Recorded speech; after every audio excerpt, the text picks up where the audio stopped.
Os irmãos com a paz do Senhor, podem se assentar, amém.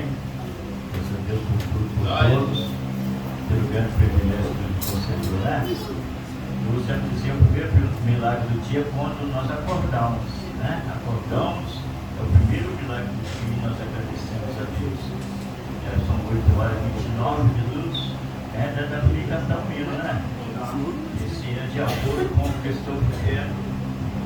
De acordo com o que estou vivendo. A estrofe dele diz assim: sou cansado e sem forças, porém tenho que avançar, até que Deus me chama ao seu lado. Eu já estou vivendo já os dias do peso da idade, já começa a pesar, né? Já estou caminhando por 77 anos. E o Salmo 90, no versículo 10, diz que a média é 70. Algum por ser robusto chega a 80, mas é só enfado e canseira. Mas nas minhas orações peço a Deus me dê graça, me dê força, né? Que a jornada ainda não terminou. E o Senhor tem me dado graça e me dado força para caminhar, né? Mas então, irmãos, vai chegando o tempo e começamos a ficar cansados. Mas sou cansado, sem força, porém eu tenho que avançar, até que Deus me chame ao seu lado. Sou cansado e sem força, porém tenho que avançar, até que Deus me chame ao seu lar. E ali tudo brilha, que o Cordeiro é a luz, onde a noite são clara, sem paz. Chega o dia, não vale, só haverá paz, só haverá paz no vale para mim, eu sei. Só haverá paz no vale para mim, eu sei. Lá o urso é manso, é o lobo também, o cordeiro e o leão se dão bem. Crianças conduzem as velhas com amor, e a terra se encherá, se desta paz. Chega um dia, não vale, só haverá paz, só haverá paz no vale para mim, eu sei. Só haverá paz no vale para mim, eu sei. Aleluia, louvado seja o nome do Senhor. Haverá paz no vale para mim, eu sei. Eu creio que haverá paz no vale para cada um de nós, né? Porque um dia nós fizemos a paz com Deus através de Jesus Cristo, nosso Senhor, né? Vou sempre comentar, irmãos, a saudação dos cristãos é a paz do Senhor. Que paz é essa? A paz que nós fizemos com Deus através do seu Filho Jesus, né? A paz que nós fizemos. E eu gostaria de dizer, Jesus Cristo, nosso Senhor, Ele era advogado, Ele é advogado. E Jesus é advogado trabalhista não, criminalista não, Ele é advogado de reconciliação. É Ele que te reconciliou, me reconciliou com o nosso Deus. Por isso que nós saudamos com a paz do Senhor. Aleluia. Mas o homem, enquanto ele não aceitar Jesus como Senhor, como Salvador, enquanto ele não contratar Jesus como seu advogado, ele não tem paz, né? Ele busca a paz ali, aqui. Eu sempre comento que as pessoas sem Deus, ele tem um vazio no coração tamanho de um Deus, que ele procura preencher com as coisas dessa vida, não é mesmo? Procura preencher, troca de carro, troca de emprego, troca de casa, troca de mulher, e o vazio está sempre na alma, né? Enquanto ele não reconhecer que o Senhor é Salvador da sua alma, né? É verdade. Ele continua sempre com aquele vazio. E onde foi que começou esse vazio na alma do homem? Lá no Jardim do Éden. A Bíblia diz que Deus todos os dias, nós subentendemos na tarde, na virada do dia, ele ia lá no Jardim do Éden para conversar com seu amigo Adão. Eu ouvi dizer, amigo, todas as vezes que encontra com outro, né, sempre tem alguma coisa para conversar. Ainda que venha repetir algumas palavras, a satisfação de estar junto, de encontrar, né, diz a Bíblia que Deus ia lá na virada do dia, subentende detalhe. Mas Gênesis 3, versículo 8 diz que um dia Deus chegou no Jardim do Éden e chamou pelo seu amigo Adão, aonde tu está? E diz a palavra que ele respondeu, Senhor, ouvi a tua voz soar no jardim, temi e me escondi. Temi e me escondi. E a Bíblia deixa bem claro que a partir daquele dia, a primeira coisa que aconteceu com ele, ele perdeu a visão espiritual. Ele continuou vendo, né, as árvores, os passarinhos, o rio, mas a Deus nunca mais ele viu, nunca mais. O pecado tirou a visibilidade espiritual de Adão. O homem sem Deus, ele é cego, né? Ele é cego. E diz a palavra, ele ficou de cego espiritualmente. Mas Romanos 10, 17 diz assim, a fé venha pelo ouvir, e ouvir a palavra de Deus. O pecado tirou a visão do homem, mas não tirou a audição. Louvado seja o nome do Senhor, né? Então, a segunda coisa que aconteceu, né? Ele perdeu ali o contato, e entrou um vazio. E o homem sem Deus, ele tem um vazio, né, existencial no coração. Vazio esse tamanho de um Deus, preenchido com as coisas dessa vida, não é mesmo? É verdade. Como eu falei para os irmãos, ele troca, compra, vai e volta, mas aquele vazio está sempre no coração, né? Nós conhecemos aí uma artista, né, conhecida como Gretchen. Ela procura preencher o vazio do coração dela casando. Diz que ela já está no 18º casamento. Enquanto ela não abriu o coração, esse vazio vai continuar no coração. E eu tenho também um parente, irmãos, né? Ele almejou, ele conseguiu. Deus abençoou. Toda vez que ele fazia a prova, ele se humilhava, falava, primo, ora por mim, né? Ele entrou na polícia como soldado. Ele, ora, estou fazendo prova para soldado. Eu creio.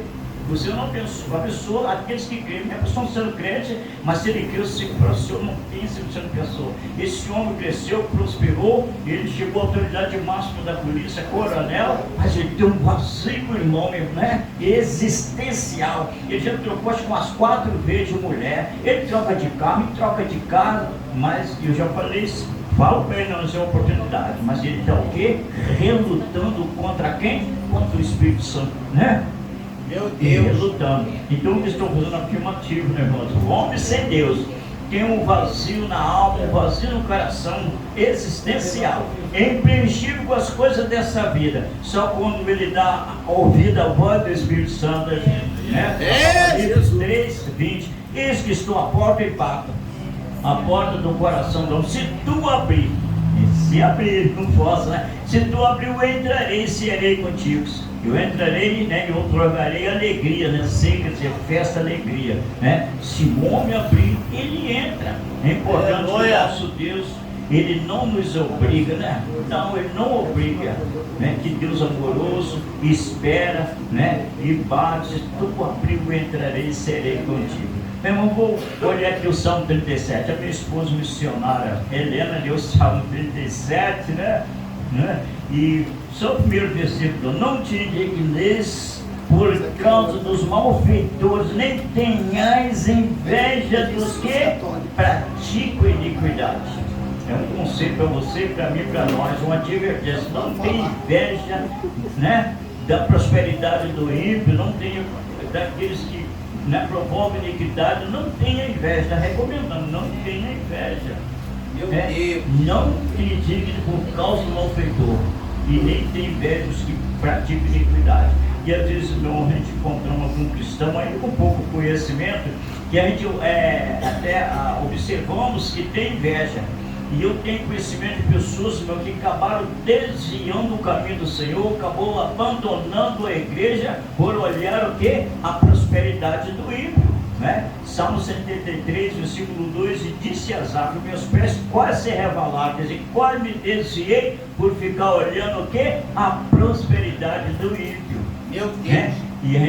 E tem pessoas assim: como é que pode o meu vizinho, ele não teme a Deus, não tem compromisso com o evangelho, nem com a igreja, e como é que ele prospera? A casa dele já está na segunda laje, o carro dele é melhor do que o meu, né? Não tem inveja do ímpio e dele a sua prosperidade, né? Porque as coisas que ele tem, e às vezes, irmão, a pessoa está prosperando ao nosso lado esquerdo ou direito, mas Deus sabe, né, de onde vem aquela prosperidade, né? Às vezes ela não é um ganho lícito, por isso não podemos ter inveja tempo nenhum da prosperidade do ímpio, porque às vezes Deus sabe quantas pessoas, né, que prospera, e depois ele fica sabendo de uma prosperidade, né? Uma prosperidade injusta. Então, o Salmo 73, 2, né? Os meus pés, diz Asaf, quase revalaram, quase eu desviei por causa de estar olhando a prosperidade do ímpio, né? Olhando, e que nesta noite, né, nós possamos meditar profundamente. Não vamos ter inveja da prosperidade do ímpio, não digneis por causa do malfeitor, nem ter inveja da prosperidade do ímpio, né? Se ele está com um carro melhor, com a casa melhor, se tem um emprego melhor, né? A gente só diz assim: Deus, continua abençoando, abre os olhos dele, Deus, para que ele seja o que? Grato a ti. E nós sabemos quantas pessoas, irmãos, que é abençoado por Deus, né? Mas não agradece. O Jeremias 17, versículo 5 diz: maldito é o homem que confia no homem e que faz do seu braço seu Deus. Maldito é o homem, né, que crê, como é que diz? Deposita tua fé na sua profissão, na sua cultura, no seu emprego, no seu dinheiro. Maldito é o homem que confia no homem e que faz do seu braço, né, o seu Deus. Às vezes eu vejo pessoas interpretando: irmão, nós não podemos confiar em ninguém, porque está escrito que maldito o homem confia no homem. Mas se o homem está falando, é eu mesmo, não é o meu próximo. Porque até mesmo, irmão, nós temos que dar voto de confiança para o nosso semelhante. Se eu não der um voto de confiança para o meu semelhante, jamais entro no avião, ele vai deixar cair. Jamais entro no ônibus, ele vai bater com o ônibus, vai ficar uma pessoa escarosada desse jeito, não é mesmo? Eu compro uma propriedade, aí a pessoa me passa a escritura: não, acho que essa casa nem minha não. Maldito homem que confia no homem. Não, esse homem está falando de mim mesmo. Maldito o homem que confia no homem, que faz do seu braço. Ele está falando comigo, o seu Deus, né? Deixa de confiar no Senhor para confiar no emprego, na profissão, na cultura. E isso que tem acontecido, as pessoas tiraram agora a sua confiança de Deus, né, irmãos? Então eu falei para a pessoa: de vez em quando Deus às vezes solta uma pedrinha, que são as circunstâncias ali na cabeça, para as pessoas olharem para cima, né? O soltar uma pedrinha na minha cabeça, significa alguma provação que Deus permite na nossa vida, para que nós venhamos levantar os olhos. Tem um livro que diz: levantai os vossos olhos para cima, não é mesmo? E nós estamos vivendo um momento, irmãos, que quantas pessoas que não estão mais espiritualmente falando, olhando para cima, mas está olhando para baixo, intertido com as coisas terrenas, buscando socorro onde não pode encontrar. As pessoas estão olhando. Da domingo foi na igreja, tem o ser humano atualmente estão apegados ao CCC. CCC não é PCC. CCC. O que é isso, CCC? Que as pessoas estão apegadas, celular e carro, irmão, que né? Estão obcecadas agora. Já viram as pessoas, irmão Jorge? Estão envolvidas agora só com celular e carro e celular. Essa idolatria, né? A gente passa lá fora 11 horas na hora do almoço, agora dentro do restaurante. Antigamente era mão direita pegada no garfo e esquerdo na faca. Não, agora é direita no garfo e esquerdo no celular. Então, adora o celular. E infelizmente, às vezes a gente vê pessoas, irmãos, cristãos, né, irmãos, também apegados a essas duas coisas. Não é só fala de carro e celular e carro. E quando esse lançamento aparece, eles vão comprando, já tem de 3 mil, 4 mil, já tem de 8 mil, né? Mas que coisa terrível, que eu, você, nós, irmão, possamos nas nossas orações pedir, Senhor, tem de mim, tem de nós misericórdia. Não deixa, Deus, que venhamos ficarmos presos nessas coisas terrenas, não é mesmo? São coisas, sim, úteis, de grande utilidade. Nós somos cristãos, né? Não somos ignorantes a ponto de, né, irmão, contra o progresso, a tecnologia, tudo é útil, tudo é útil. Eu gosto muito de dizer, irmãos, que tudo é útil, tudo que Deus fez é bom. A Bíblia diz que tudo que Deus fez é bom. Eu outra vez expressava aí na igreja rapidinho, explico quando passar como herege, eu digo assim, nada é pecado. Nada é pecado, de nada é pecado em si. Só se torna pecado quando nós fazemos mau uso daquilo que Deus deixou para nós ou criou. Nada é pecado em si, que a Bíblia diz que quando nós lemos o livro aqui de Gênesis, falando da criação, que tudo que Deus fez, Ele primeiro avaliou para depois Ele abençoar. Né? No verdadeiro mesmo, quando se fabrica um carro, uma moto, primeiro faz um teste para depois aprovar e botar à venda. Deus também, você vai lendo o Gênesis, Ele vai criando, avaliando e depois aprovando. Meu Deus.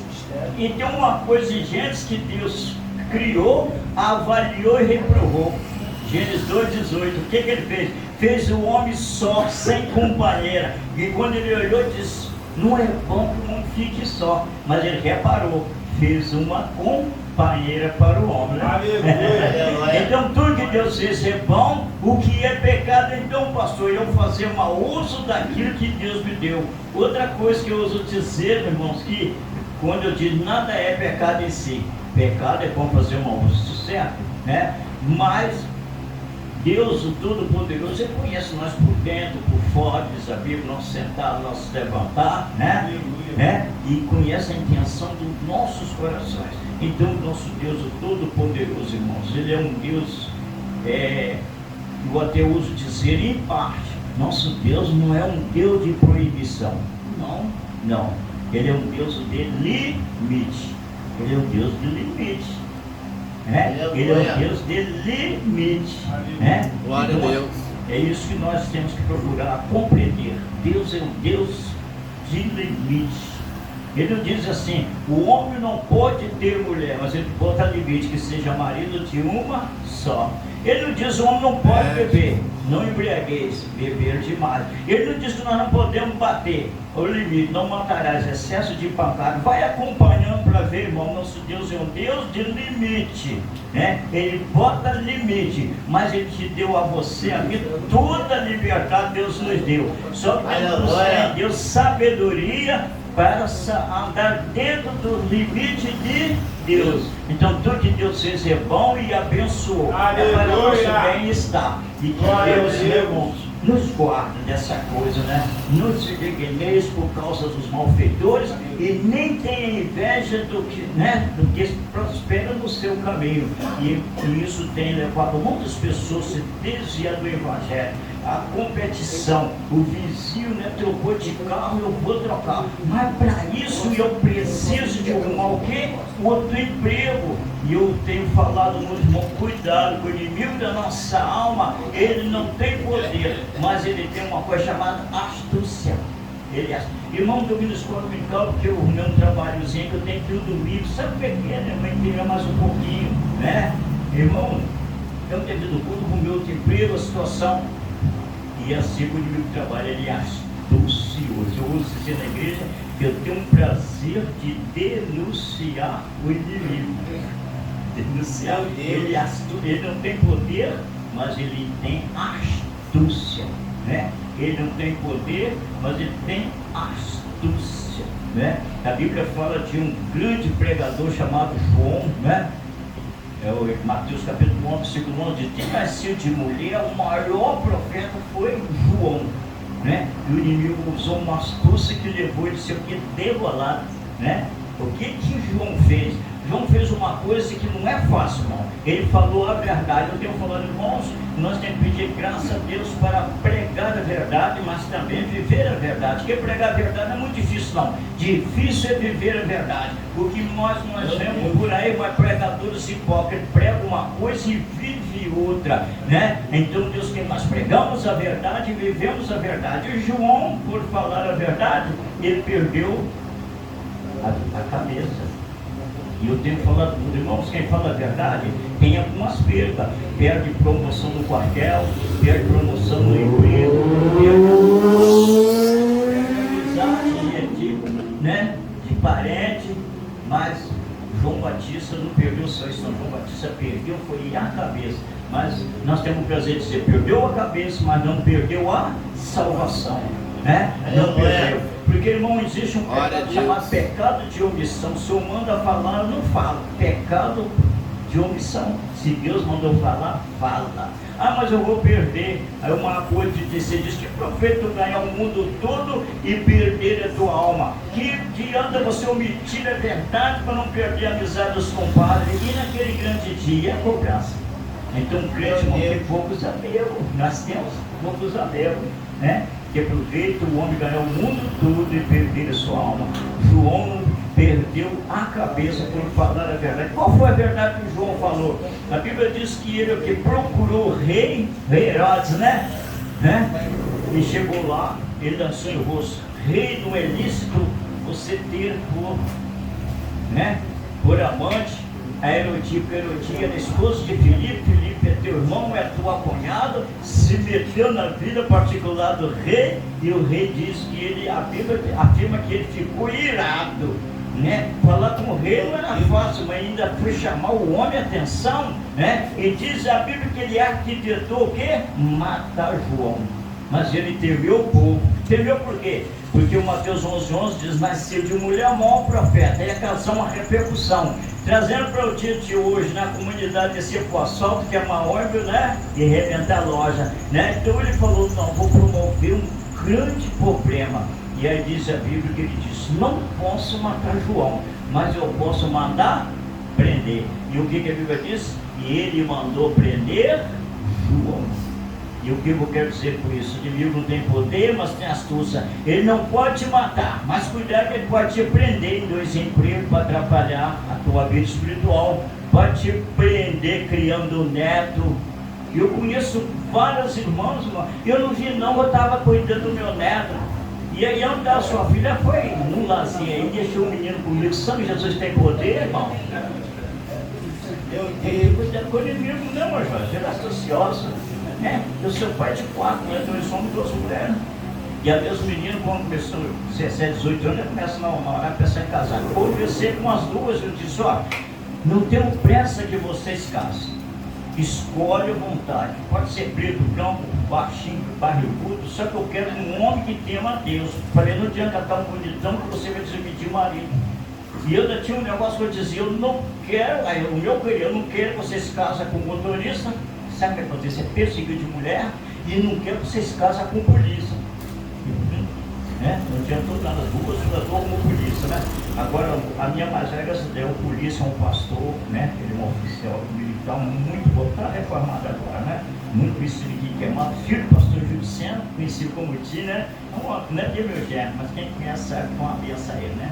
Então, meu irmão, mas eu disse para elas: você demora aí, mas não, pelo amor de Deus, não volte. E muito menos voltar com o neto para me criar. Não. E Deus me honrou, né, irmãos? Já estão para lá. Eu tenho 2 netos, os 2 têm 26 anos, né? Eu tenho neta com 18, neta com 22 netos, com 26, só que não tem bisneto porque eles não querem me dar. Eu brinquei com um deles esse dia, eu falei, quando você não me der bisneto, eu não morro, então eu não vou te dar bisneto. Está todo mundo fazendo faculdade, pensando no futuro. Né? Mas então, irmãos, eu quero fechar dizendo, cuidado com o inimigo, ele não tem poder, mas tem astúcia. Eu não posso matar João, mas eu posso mandar prender. Satanás não pode matar porque a vida está na mão do Senhor. Está na mão do Senhor. Mas cuidado, ele tem poder para te prender. Na ambição de trocar de carro, na ambição, né, de enfeitar a casa, e várias situações. O inimigo tem prendido muita gente, né, irmão? Escola unical no domingo vazio, culto de doutrina. Então esse então, meu irmão, é vazio, né? Escute. Escola unical e culto de doutrina, eu fico triste, todo dia eu toco nessa tecla na igreja, irmãos, né? E de vez em quando eles vão cantar aquele hino, guarda o contato com o teu Salvador. Lá, e quando canta esse hino, eu pego o gancho e chamo eles na responsabilidade. Domingo cantar, falei, tá bom, guardar o contato com o Salvador é muito bom, e o contato com o Salvador é só por duas vias: estudo da Bíblia e oração. Porque quando nós lemos a Bíblia, Deus está falando conosco. Quando nós oramos, falamos com Ele. Para manter esse contato é só essas duas vias. E o inimigo tem trabalhado para afastar as pessoas, irmãos, da escola unical do estudo da doutrina. Ele está trabalhando para afastar o homem do estudo da Bíblia, porque ele sabe que é um contato de Deus com o homem através da palavra.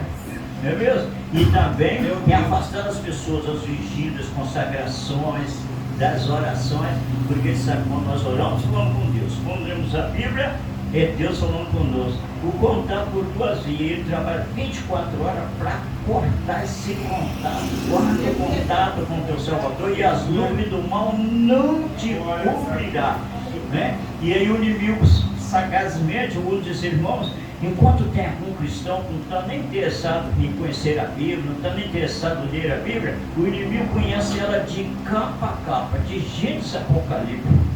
Não é mesmo? Estelionatários, eles para falsificar uma promissão no cheque, porque eles entendem bem de matemática. O inimigo não distorce a Bíblia porque ele conhece, né? Ele conhece ela, e ele recitou até para Jesus, né? Ele recitou, né? Porém escrito está, né?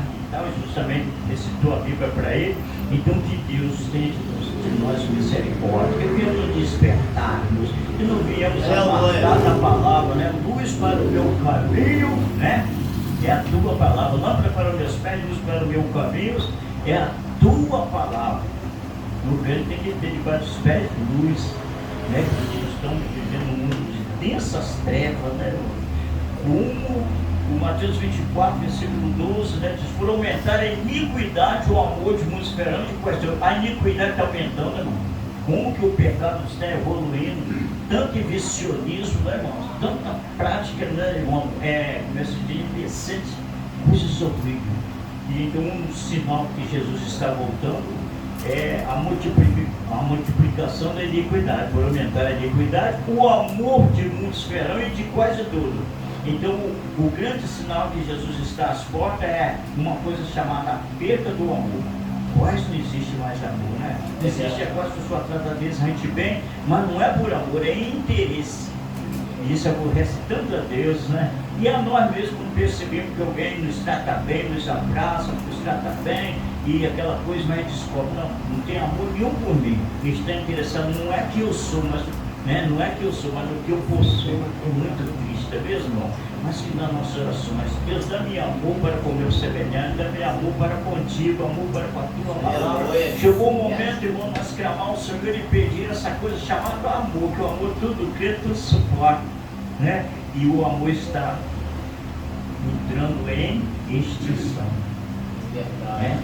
Filho não está com os pais mais, né? Muitos cônjuges têm, né, um para o outro para cá. E o inimigo tem trabalhado muito nessa área, né, apartando as pessoas através da falta do amor. Então que Deus nos abençoe para todos os irmãos, e pela graça do Senhor nós chegamos até aqui, não é mesmo? Eu vou sempre dizer, meu irmão, quantos que gostariam de estar aqui nesta noite sentado em um desses bancos, mas estão presos. Presos em quê?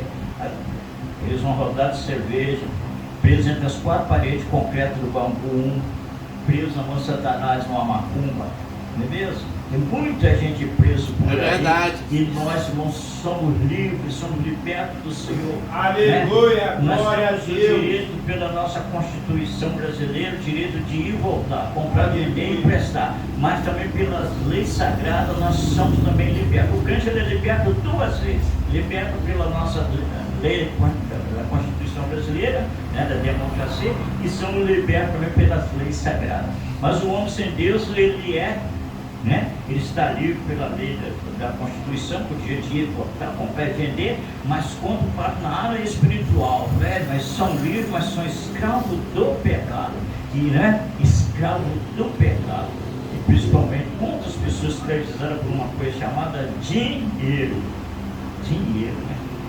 E muitas pessoas já desviaram do evangelho, né? Muitos, por causa de dinheiro. Que coisa terrível. O dinheiro é mamon, né? Não podemos amar a Deus e a mamon, né? Em aramaico, mamon quer dizer dinheiro, né? Que coisa terrível. Muita gente e alguns pregadores e pastores, irmãos, estão traindo Jesus por causa de dinheiro. Eu comecei falando aqui para os irmãos sobre a verdade. Custa que custar, nós temos que pregar a verdade, viver a verdade e não mentir a verdade. Um tempo desse aí me apareceu uma letra na minha cabeça de uma música de carnaval há muito tempo. Por quê? E a letra do carnaval dizia assim: Judas está vivo e entre nós. Põe isso na minha cabeça. Não, por acaso apareceu. Porque o Senhor quer falar comigo, Jesus, através desse negócio. Ele me explicou. Qual foi o pecado de Judas?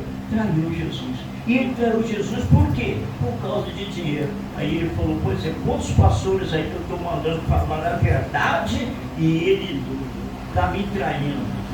Não fala a verdade, porque ele sabe, se ele pregar a verdade, a igreja vai esvaziar, e a igreja esvaziando, o cofre esvazia, e o padrão de vida dele cai, porque ele levou o carro na agência, trocar por um mais barato, mudar aquele casarão para uma mais simples, tirou o filho da faculdade particular. É verdade, não. Judas está vivo entre nós. Muitos pastores, irmãos, estão traindo Jesus, irmão, porque ele está com medo de falar a verdade. Jesus mandou, a igreja vai esvaziar, né? Vai esvaziar. Eu, quando assumi o ministério, eu 3 salários, né? O pastor passou para mim 3, né? E a igreja, e tem que falar a verdade, eu tenho que pregar a verdade. Uma vez o Senhor botou uma mensagem a mim para pregar direto sobre cunha de Acã. Igreja, vamos levantar o nosso tabrão para ver se não tem cunha de Acã. É porque estamos perdendo a batalha. E começou a igreja esvaziar. A igreja se conta, é isso, irmão. Nós temos que pedir graça a Deus para quando Ele mandar nós pregar uma verdade, não omitir, por causa da consequência. E aí a igreja esvaziou, o cofre também esvaziou. Eu estou lá fazendo uma reforma, estou 30 dias fazendo uma reforma. Não posso pagar servente, eu sou o servente, e aí eu tenho que pagar o pedreiro, né? Eu pago o pedreiro, o servente sou eu mesmo. Está ficando bonitinho. Aí eu vou cometer o pedreiro hoje. Quem sabe eu fui bem bonitinho, Jesus me chama. Eu de vez vim aqui, ainda que eu estivesse fazendo de ouro, que fique por aí, né? E falei para ele de um pastor que eu conheci, que ele fez uma igreja, mas ornamentou essa igreja, tomou o título de Igreja de Ouro do Brasil. Os ramos ouro 22, tinha ouro 18, a pintura ouro 14, titular da igreja. E temos uma igreja de ouro católica, né? Um ouro lá na Bahia. Mas em Nova Iguaçu, na Chafariana, tem uma igreja da Assembleia que esses pais têm, ali, não sei se tiraram no Zeno do Bolão, tinha muito ouro. Aí o pastor, quando ela ficou bonita, o Senhor usou um profeta que ia tirar ele. Ele falou: ele só sai daqui morto, o Senhor tirou ele da paixão. Então eu não quero sair morto, não, quero sair ó que o Senhor chamar, né? Então, irmão, muito obrigado, né?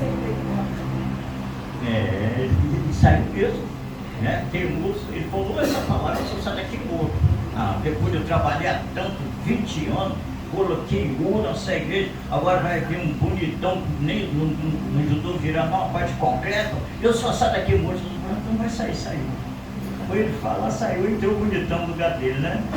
Mas comigo vai ser não. Eu estou lá ajeitando a igreja para nós louvar e bendizer o Senhor. Julho, aniversário da igreja. Até lá o tempo vai ficar muito bonito. E que os irmãos orem por mim, irmãos. Eu tenho um compromisso com a verdade. E quem fala a verdade tem algumas perdas. mas compensa que você também tem um grande ganho. João Aleluia! Batista, por falar a verdade, perdeu a cabeça, a Deus. mas ganhou o céu. Amém? Obrigado Glória por a isso Deus. comigo, obrigado pela oportunidade. Eu estava orando aqui, Jesus, não deixa me dar oportunidade não, hoje. Eu digo que me apareceu uma aprovação, irmãos. Eu estou fazendo um tratamento no hospital mais conhecido do Rio, né? O hospital até ele é chamado pelo apelido, Hospital do Olho Caxias.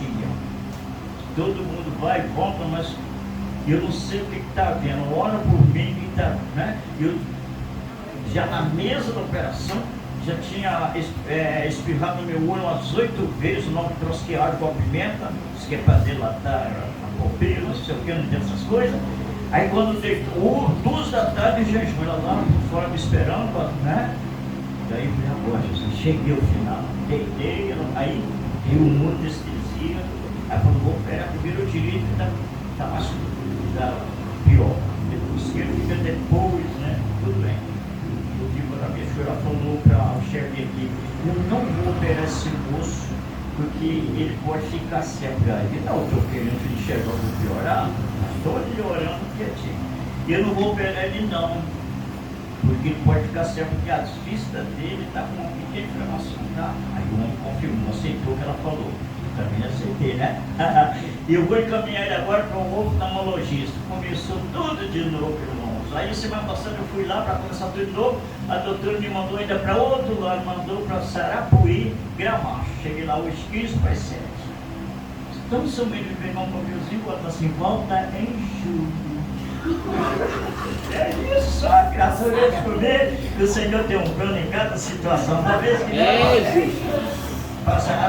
ela passou 2 colírios, passou o shampoo. Quem sabe que esses 2 colírios, né, irmãos? Não vou, mas se ele para uma regra do Senhor, eu preciso de as vistas boas para poder ler, né? Aleluia! E ministrar a palavra. Muito obrigado da atenção de cada um de vocês. Passou um pouquinho, 9,5, mas Jesus paga muito bem a hora extra. Aleluia, aleluia. Patrão paga 100%, ele paga 1000%. Ô, glória. Muito obrigado por essa oportunidade. Cheguei aqui assim, meio coisa, mas o Senhor nos fortalece. Aleluia. E é muito bom, né, quando alguém ora para o Senhor nos inspirar, nos dar graça, né? E eu encontrei que o meu amigo, pastor Paulo, quando eu vi lá, falou, eu estou assim, mas Paulo está aí, ele vai pegar. Aí eu disse, quem manda nessa casa é ele, não é mesmo? Amém? Obrigado. Aleluia! É mais